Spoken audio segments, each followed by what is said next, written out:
আসসালামু আলাইকুম দর্শক, এটা আমাদের 210% জলকরের একটি পুকুর। এই পুকুরে আমরা বাংলা মাছের সাথে মিশ্রভাবে পাবদা মাছ চাষে দিয়েছি। আজকে এই পুকুর থেকে কিছু বাংলা মাছ বিক্রি করার জন্য জাল নামানো হয়েছে। আমরা মূলত প্রথমেতে যে সমস্ত পুকুরে বাংলা মাছের সাথে মিশ্রভাবে পাবদা মাছ চাষ করি, সেই সমস্ত পুকুরগুলোতে আমরা শুরুর দিকে বাংলা মাছ বেশি পরিমাণে দিই। যখন দেখা যাচ্ছে মাছ একটু বড় হতে থাকে, পাবদা মাছ বড় হতে থাকে, মাঝখান থেকে আমরা বাংলা মাছ কমাইতে থাকি। আমাদের পাবদা মাছ কমানো হয় না, বাংলা মাছ কমাইতে থাকি।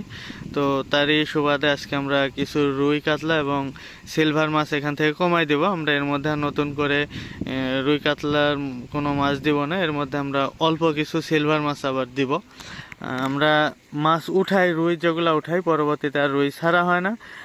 এর মধ্যে আমরা সিলভার ছাড়ি, সিলভার দুইবার উঠানো হয়, দুইবার উঠানোর পরে সিলভার আবার ছাড়া হয়, কিন্তু রুই মাছ ছাড়া হয় না। তো আজকে আমরা এখান থেকে কিছু রুই মাছ কমাই দেব, রুই এবং কাতলা এবং সিলভারগুলা।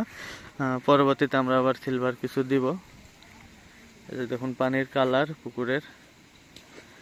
আর হয়তোবা আমি এইখানের মাছ আপনাদেরকে সম্পূর্ণ দেখাইতে পারবো না, মানে জাল ভিড়ানো পর্যন্ত। জাল ভিড়তে এখনো সময় লাগবে, কারণ আমরা গত কয়েকদিন আগে যে আমাদের 150% জলকরের পুকুর থেকে বাংলা মাছ বিক্রি করলাম, সেই পুকুরে বাংলা মাছের সাথে মিশ্রভাবে দেশি ট্যাংরা চাষে দিয়ে হয়েছিল। আজকে আমাদের ওই দেশি ট্যাংরাও ধরা হবে।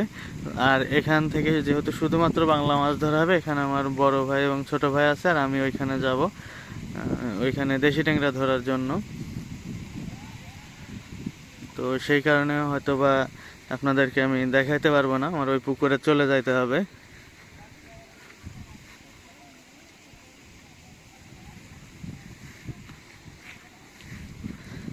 আকাশও একেবারেই মেঘলা হয়ে আছে।